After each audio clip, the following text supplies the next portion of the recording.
जिस जीवन में इतिहास नहीं, उस जीवन का जग में रास नहीं। इतिहास हर जगह है, जो आज बीत जाएगा वह भी हमारा इतिहास बन जाएगा। अगर इतिहास नहीं होता तो कोई भी विषय हम तक नहीं पहुंच पाता। इतिहास की उपयोगिता इस बात से लगाई जा सकती है कि अगर हमें किसी स्थान से दूसरी स्थान पे जाना है तो उसके लिए मार्ग निर्धारित किया गया है, और वही इतिहास मार्गदर्शक का काम करता है, मार्ग दिखाता है।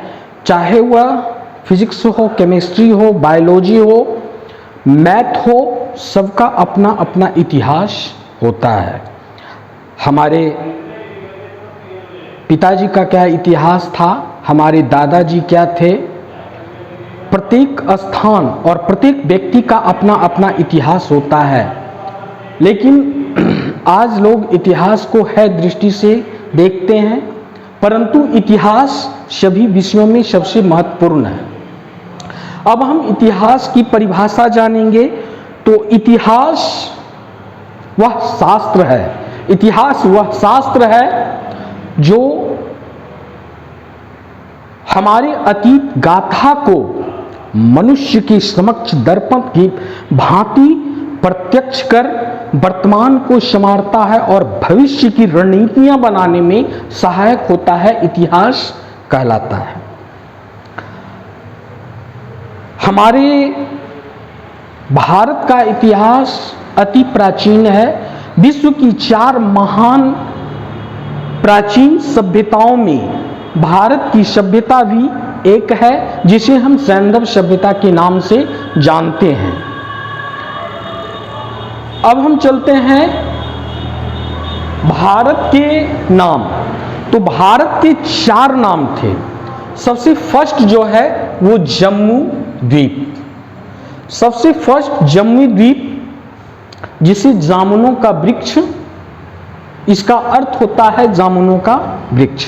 प्राचीन भारतीय इसे जम्मू द्वीप के नाम से जानते थे। उसके बाद है आर्यावर्त। आर्यावर्त जब मध्य एशिया से आर्यों का आगमन भारत हुआ तो वो विभिन्न समूहों में, विभिन्न कबीलों में, भारत के विभिन्न क्षेत्रों में, विशेषकर उत्तरी भारत के क्षेत्रों में आकर अपना निवास स्थल बनाया। और वे एकाएक नहीं आए, वे क्रमबद्ध तरीके से आए। उनकी बार बार पुनरावृत्ति हुई, वे विभिन्न स्थानों पे आए, इसलिए इस देश का नाम आर्यावर्त पड़ा। उसके बाद भारतवर्ष। ऋग्वेद में जैसा उल्लिखित है कि दासराग युद्ध के विजेता सुदास जो भारत कबीले के थे, उन्हीं के नाम पर इस देश का नाम भारतवर्ष पड़ा। उन्हीं के नाम पर इस देश का नाम भारतवर्ष पड़ा। ऐसे महाकाव्य महाभारत के अनुसार शकुंतला और दुष्यंत के पुत्र के नाम पर इस देश का नाम भारत पड़ा, लेकिन इतिहास में ऐसा कहीं भी उल्लेख नहीं है। उसके बाद है इंडिया। चूंकि भारत की प्राचीन सभ्यता सैंधव सभ्यता सिंधु नदी के किनारे विकसित हुई और उसी को यूनानी लोग जो है वो इंडूज नदी कहा करते थे।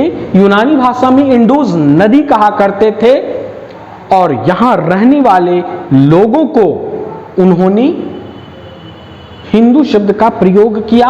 फलस्वरूप उसी इंडूज नदी के किनारे होने के कारण इस देश का नाम उन्होंने इंडिया दिया। इंडिया नाम ब्रिटिश ने नहीं वरन यूनानी लोगों ने इस देश का नाम इंडिया दिया।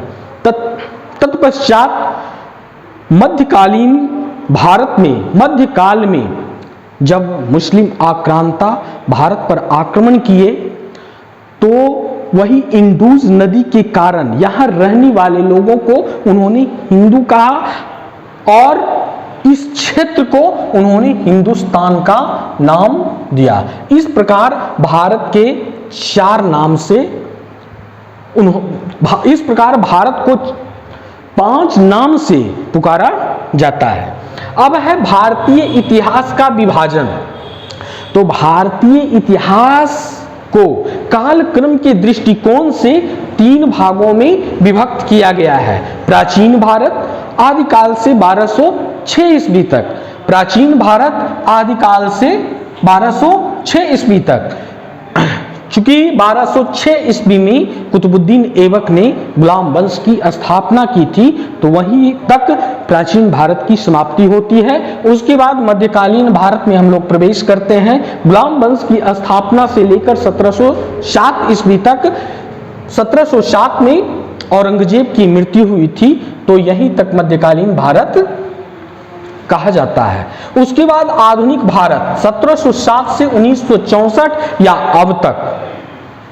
तो 1707 में औरंगजेब की मृत्यु हुई और अब तक जो है वो आधुनिक भारत के नाम से जाना जाता है। उसके बाद है, अब हम लोग जानेंगे किसी भी इतिहास को जानने के लिए कुछ स्रोत की आवश्यकता होती है। हमारे पूर्वज क्या थे, हम अपने पिताजी से जाने, दादा अगर जीवित हों तो दादा से जाने, हम अपने नानी से कहानी सुनते हैं। भारतीय सभ्यता में नानी की कहानी बहुत ही प्रसिद्ध है। तो प्राचीन भारतीय इतिहास के कुछ स्रोत भी हैं जो हम तक पहुंचाने में सहायक सिद्ध हुआ। तो प्राचीन भारतीय इतिहास की जानकारी के क्या क्या स्रोत हैं, है ना। तो प्राचीन भारतीय इतिहास के स्रोत को 2 भागों में विभक्त किया जा सकता है। पहला है साहित्यिक साक्ष्य और दूसरा पुरातात्विक साक्ष्य। दूसरा पुरातात्विक साक्ष्य। साहित्यिक स्रोत के अंतर्गत समकालीन जो सभ्यता बीत गई, जो राजवंश बीत गए, उस समय साहित्य की रचना की गई, कवियों द्वारा, लेखकों द्वारा साहित्य की रचना की गई। यह प्रामाणिक, पूर्णतः प्रामाणिक नहीं माना जाता है, लेकिन पुरातात्विक जो स्रोत है, पुरातत्व मतलब होता है प्राचीन तत्व, समकालीन घटनाओं के समय उपलब्ध सामग्री ही पुरातत्व कहलाता है। तो जो पुरातात्विक स्रोत मिले हैं, इसमें अभिलेख, सिक्के, मोहरे, अभिलेख, सिक्के, मोहरे, मूर्तियां, अवशेष, स्मारक इत्यादि को शामिल किया जा सकता है। अब साहित्यिक स्रोत को हम 2 भागों में विभक्त कर सकते हैं। पहला है देशी साहित्य, फर्स्ट देशी साहित्य, और दूसरा हम इसे विभक्त कर सकते हैं विदेशी साहित्य। देशी साहित्य, विदेशी साहित्य या विदेशी यात्रियों का यात्रा वृतांत। देशी साहित्य देशी लेखकों या कवियों द्वारा जो लिखा गया उसे हम देशी साहित्य के अंतर्गत रख सकते हैं, यथा वेद, पुराण, उपनिषद, आरण्यक, वेदांग, स्मृतियां इत्यादि। विदेशी साहित्य के अंतर्गत जो विदेशी भारत की यात्रा किए थे, चूंकि हम लोग जानते हैं कि भारत प्राचीन काल से ही स्वर्ण खग कहा जाता है, सोने की चिड़िया कहा जाता था। तो फलस्वरूप यहाँ के स्थान को, यहाँ के स्मारक को देखने के लिए विदेशी जो है वो ललायित रहते थे। तो उन्होंने भारत की यात्रा की और जो भी उन्होंने प्रत्यक्ष आंखों से देखा सुना उसे अपनी डायरी में लिखा, उपलब्ध कराया, और वही हम लोगों के लिए जानकारी का एक स्रोत बन गया। देशी साहित्य को 2 भागों में हम विभक्त कर सकते हैं। पहला है धार्मिक साहित्य। आज भी धर्म के क्षेत्र में भारत सभी देशों में सर्वोच्च स्थान पर विराजमान है।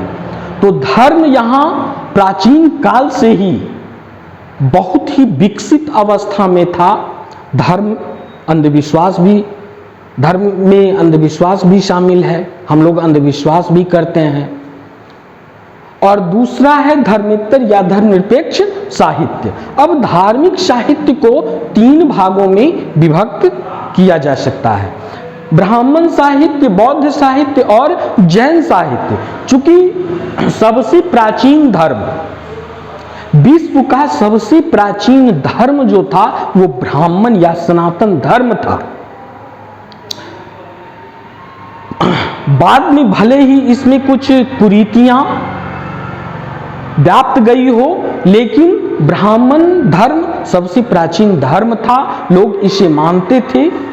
और यह ब्राह्मण साहित्य जो है वह संस्कृत भाषा में लिखा गया। और इसी ब्राह्मण धर्म के प्रतिरोध में जब इसमें कुरीतियां व्याप्त गई तो बौद्ध और जैन धर्म का भारत की धरती पर ही बौद्ध और जैन धर्म का प्रस्फुटन हुआ और बौद्ध और जैन ब्राह्मण धर्म का प्रतिद्वंदी बन गया।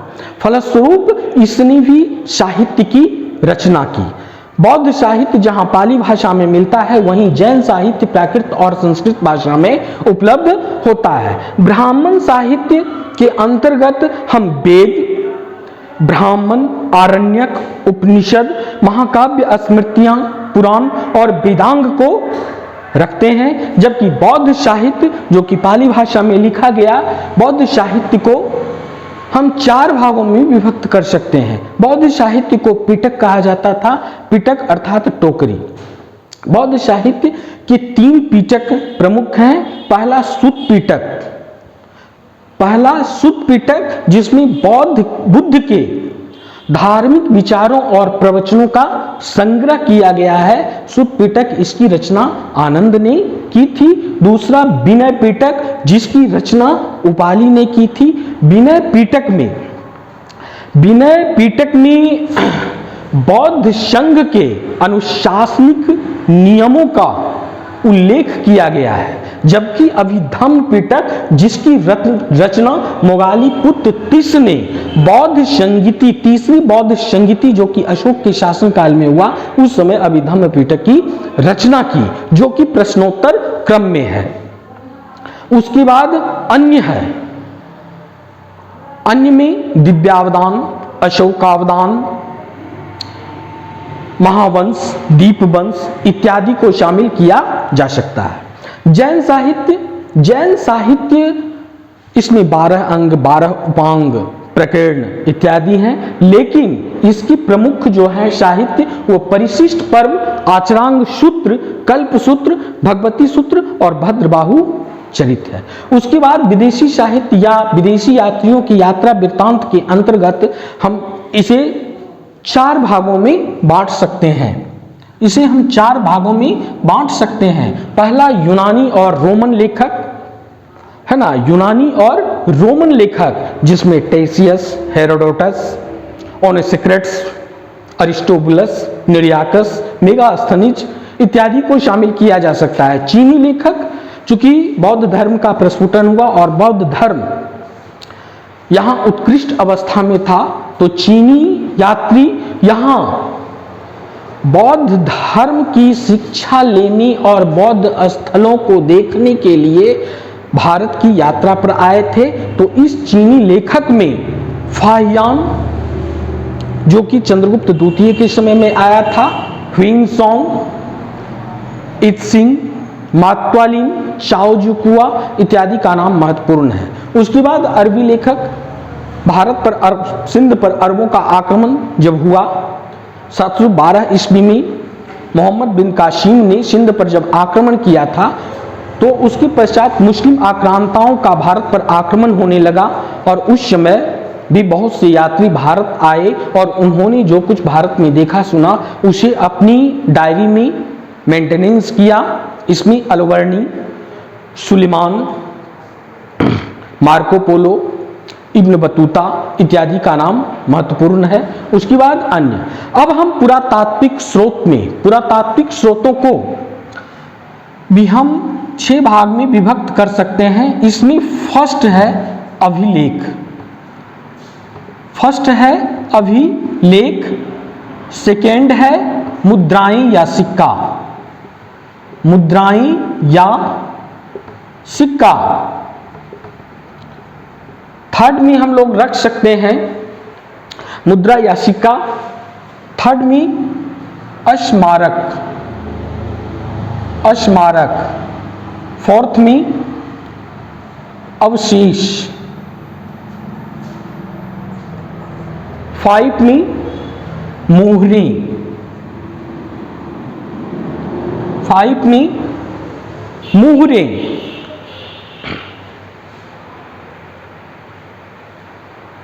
उसके बाद एक है मूर्तियां, मूर्तियां।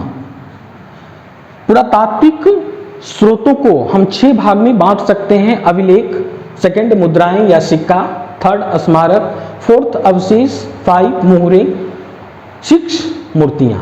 अब हम इसका आगे वर्णन करेंगे। ब्राह्मण साहित्य के अंतर्गत सबसे पहला आता है वेद। वेद धार्मिक ग्रंथों में वेद का महत्वपूर्ण स्थान प्राप्त है। वेद में ही सारे भेद छुपे हुए हैं, सारे रहस्य छुपे हुए हैं। वेद विश्व का सर्व प्राचीन ग्रंथ है। इसे संहिता या श्रुति भी कहा जाता है। श्रुति यानी कि सुनकर याद करना। प्रारंभ में गुरुकुल में वेद का पठन पाठन जो किया जाता था, वेद को सुनकर याद किया जाता था, इसीलिए इसका नाम श्रुति रखा गया है। वेद संस्कृत के वेद धातु से बना है, जिसका अर्थ होता है ज्ञान। वेद का अर्थ होता है ज्ञान। वेद में पहला आता है ऋग्वेद, जो विश्व का सर्व प्राचीन ग्रंथ है। विश्व का सर्व प्राचीन ग्रंथ है। यह संस्कृत भाषा में लिखा गया है। यह आर्यों की प्रारंभिक जानकारी प्रदान करता है।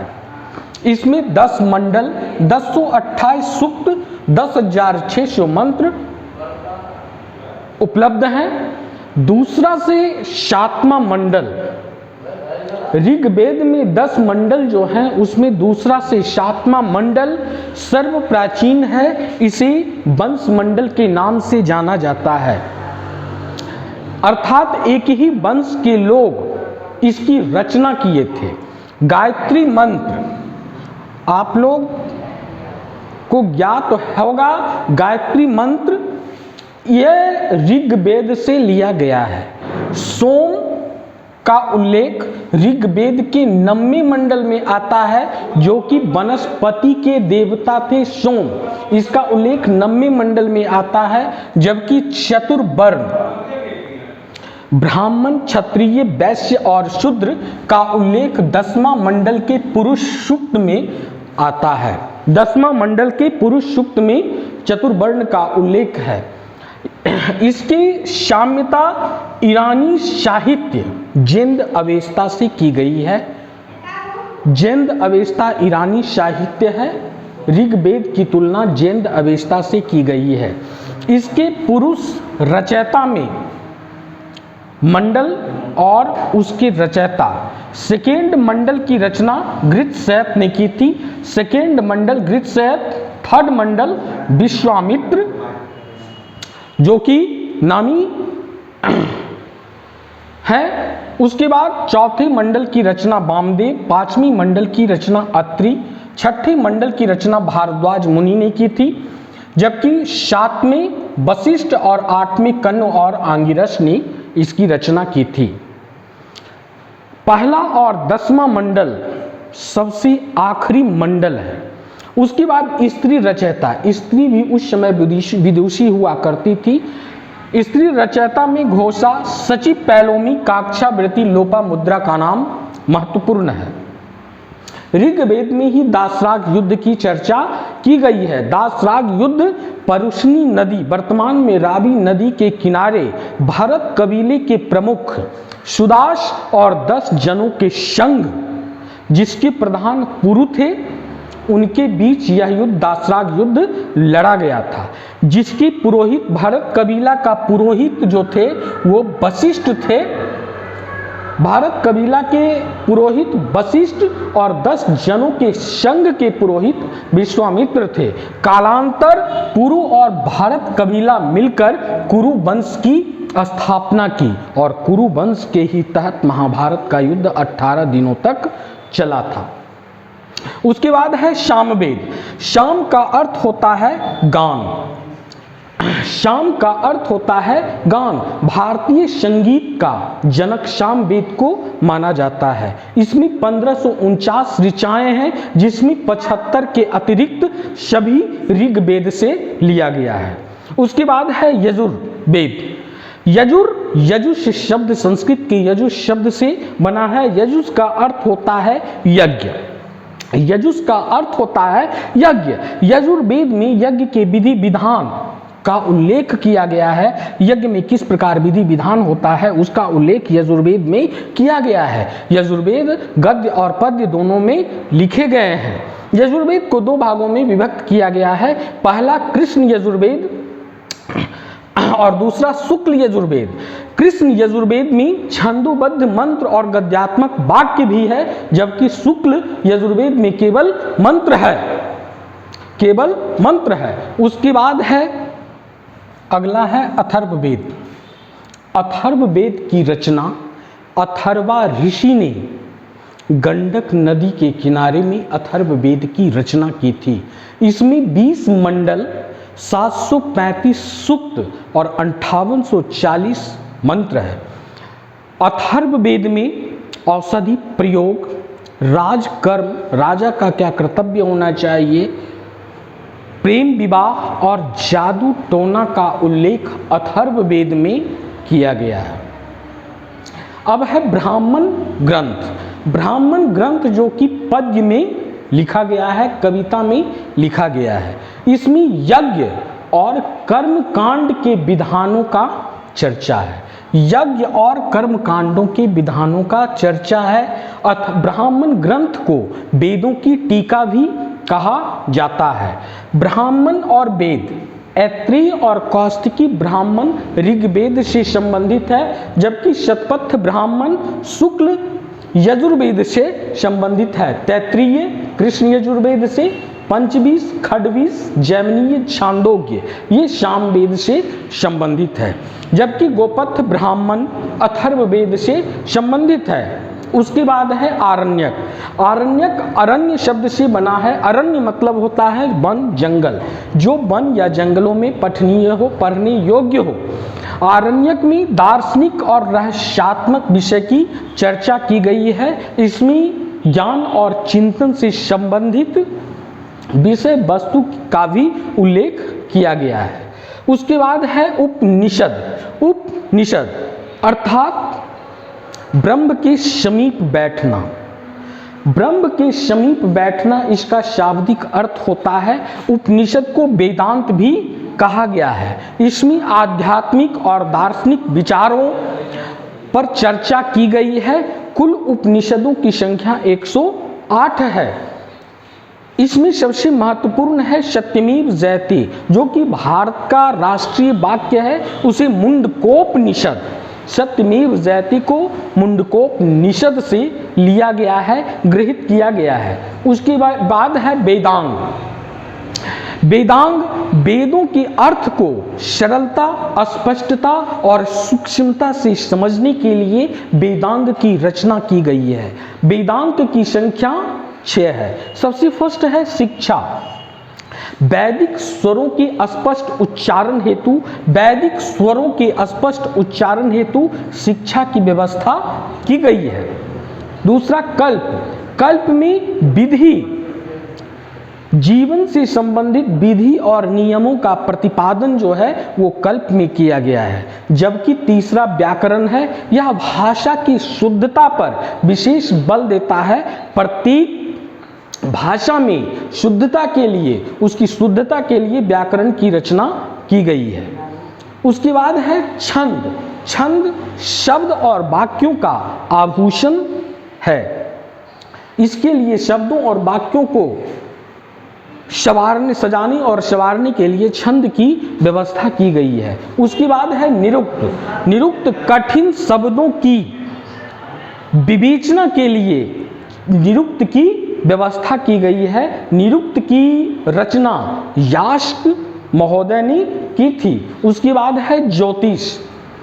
ज्योतिष जो कि ब्रह्मांड विज्ञान और ग्रह नक्षत्र विज्ञान पर चर्चा की गई है, वह ज्योतिष में समाहित है। ज्योतिष आज भी समाज में चर्चा का विषय है। ज्योतिष जो कि सही जानकारी भी वेदों के लिए उपवेद की रचना की गई है। यज्ञों को संपादित करने वाले ऋत्विज कहलाते थे। यज्ञों को संपादित करने वाले ऋत्विज कहलाते थे। ऋत्विज में अब है होता या होत्री, जो कि धनु ऋग्वेद के मंत्रों को पढ़ते थे। लयबद्ध तरीके से ऋग्वेद के मंत्रों को होता या होत्री पढ़ते थे। इसकी रचना विश्वामित्र ने की थी। धनुर्वेद ऋग्वेद से संबंधित है। सामवेद के मंत्रों को, सामवेद जिसे संगीत का जनक कहा जाता है, सामवेद के मंत्रों को उद्गाता या उद्गात्री पढ़ते थे। सामवेद का उपवेद गंधर्व वेद है और गंधर्व वेद की रचना नारद ने की थी। यजुर्वेद का उपवेद शिल्प वेद है और यजुर्वेद के मंत्रों को यज्ञ के समय अधर्व्यु पढ़ा करते थे। शिल्प वेद की रचना विश्वकर्मा ने की थी। उसके बाद अथर्ववेद का उपवेद आयुर्वेद है, जो आज भी प्रचलित है। इसकी रचना प्रजापति ने की थी और अथर्ववेद के मंत्रों को ब्रह्म पढ़ते थे। उसके बाद है महाकाव्य। महाकाव्य के अंतर्गत रामायण और महाभारत को रखा जाता है। महाकाव्य काव्यों का संग्रह, काव्य मतलब कविताओं का संग्रह, और विशेष रूप से कविताओं का संग्रह ही महाकाव्य कहलाता है। उसके बाद है स्मृतियां। स्मृति अर्थात याद रखना। स्मृतियां याद रखने योग्य बातें। स्मृतियों में जीवन के क्रियाकलापों से संबंधित नियम निषेध के बारे में स्मृतियां हमें जानकारी प्रस्तुत करता है। जीवन में क्या करना चाहिए, क्या नहीं करना चाहिए, इसके लिए स्मृतियों की रचना की गई है। स्मृति यानी स्मरण रहे, याद रहे। स्मृतियों में मनु याज्ञवल्क्य जो शुंगकालीन थे, इसके बाद नारद, पराशर और गौतम ने स्मृतियां की रचना की। मनु और याज्ञवल्क्य स्मृति सबसे प्राचीन है।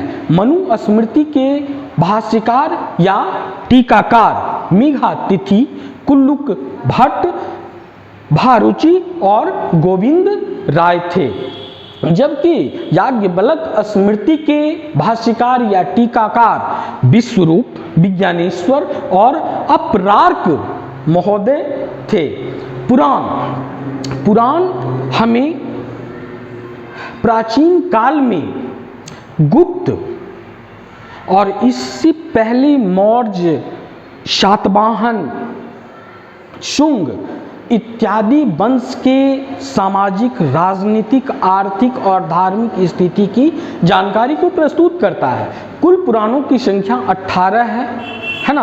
18 पुराण, जो बहुत सारे पुराण तो अभी भी प्रचलित है। 18 पुराणों में ब्रह्म वैवर्त, ब्रह्मांड, बड़ा, विष्णु, वामन, शिव, भविष्य, भागवत, नारदीय, मार्कंडेय, कूर्म, स्कंद, गरुड़, अग्नि, लिंग, मत्स्य और वायु पुराण इत्यादि हैं। मत्स्य पुराण जो कि सर्वाधिक प्राचीन और प्रामाणिक है। मत्स्य पुराण से हमें सातवाहन वंश की जानकारी प्राप्त होती है। सातवाहन वंश की जानकारी प्राप्त होती है, जबकि विष्णु पुराण से मौर्य और शुंग वंश की जानकारी मिलती है और वायु पुराण से शुंग और गुप्त वंश की हमें जानकारी प्राप्त। वेद साहित्य, ब्राह्मण साहित्य के बाद अब बौद्ध साहित्य आता है। बौद्ध साहित्य जिसे पीटक कहा जाता है। पीटक अर्थात टोकरी। पीटक को 3 भागों में विभक्त किया जा सकता है। शुद्ध पिटक, जिसमें बुद्ध के धार्मिक विचार और उपदेश का उल्लेख किया गया है, इसकी रचना आनंद ने की थी। दूसरा है विनय पिटक, जिसकी रचना उपाली ने की थी। इसमें बौद्ध धर्म के संघ के नियमों की चर्चा की गई है। उसके बाद है अभिधम्म पिटक, जिसकी रचना तृतीय बौद्ध संगीति में, जो अशोक के शासनकाल में हुआ, मोगाली पुत्र तिष्य ने अभिधम्म पिटक की रचना की, जो प्रश्नोत्तर क्रम में है। उसके बाद है महावंश, जिसकी रचना भदंत महानामा ने की थी। महावंश में मगध के राजाओं की क्रमबद्ध जानकारी मिलती है। उसके बाद है मिलिंद पन्हो। मिलिंद पन्हो में यूनानी नरेश मिनांडर और बौद्ध भिक्षु नागसेन के वार्तालाप का विवरण प्रस्तुत किया गया है। उसके बाद अन्य में है बुद्धचरित सौंदरानंद, जो कि महाकाव्य है, और शारिपुत्र प्रकरण, जो नाटक है। इस तीनों ग्रंथ की रचना अश्वघोष ने की थी। बुद्धचरित सौंदरानंद और शारिपुत्र प्रकरण, इस तीनों की रचना अश्वघोष ने की थी। अश्वघोष जो कि कनिष्क का दरबारी कवि था। उसके बाद अशोकावदान, दिव्यावदान, ललित विस्तर, आर्य मंजूर, श्री मूलकल्प, अंगुत्तर निकाय इत्यादि भी इतिहास की जानकारी के प्रमुख स्रोत हैं। उसके बाद है जैन साहित्य। जैन साहित्य को आगम कहा जाता है। जैन साहित्य में आचरांग सूत्र, जो कि जैन भिक्षुओं के आचार नियम का उल्लेख करता है। भगवती सूत्र महावीर के जीवन और 16 महाजनपद की चर्चा भगवती सूत्र में दृष्टिगत होती है। न्याय धम्म कहा, इसमें महावीर की शिक्षाओं का संग्रह किया गया है। उसके बाद है उवास गदशाओ, इसमें उपासकों के जीवन संबंधी नियम की चर्चा की गई है। उसके बाद है परिशिष्ट पर्व, जिसकी रचना हेमचंद्र ने की थी। परिशिष्ट पर्व में चंद्रगुप्त अपने राज्यकाल के अंतिम समय में भद्रबाहु से जैन धर्म को स्वीकार कर जैन धर्म की शिक्षा लेकर कर्नाटक में श्रवणबेलगोला गए और वहां उन्होंने उपवास के द्वारा अपनी शरीर का त्याग किए, जिसे इतिहास में शलेखन विधि के नाम से भी जाना जाता है। उसके बाद है धर्मेतर या धर्मनिरपेक्ष लौकिक साहित्य, जिसमें पहला है अर्थशास्त्र। अर्थशास्त्र जिसकी रचना कौटिल्य, चाणक्य या विष्णुगुप्त ने की थी। जिसकी रचना कौटिल्य, इन्हीं का नाम है चाणक्य। कौटिल्य या चाणक्य या विष्णुगुप्त, इसकी रचना विष्णुगुप्त। ये भारत का पहला राजनीतिक ग्रंथ है। अर्थशास्त्र भारत का पहला राजनीतिक ग्रंथ है, जिसमें 6000 श्लोक, 15 अध्याय और 15 खंड और 180 प्रकरण में विभक्त है। इसमें राजा के अधिकार और कर्तव्य, मंत्रियों और पदाधिकारियों की नियुक्ति के नियम, सुरक्षा के उपाय, राजा की उत्पत्ति और उसका संगठन इत्यादि की चर्चा की गई है।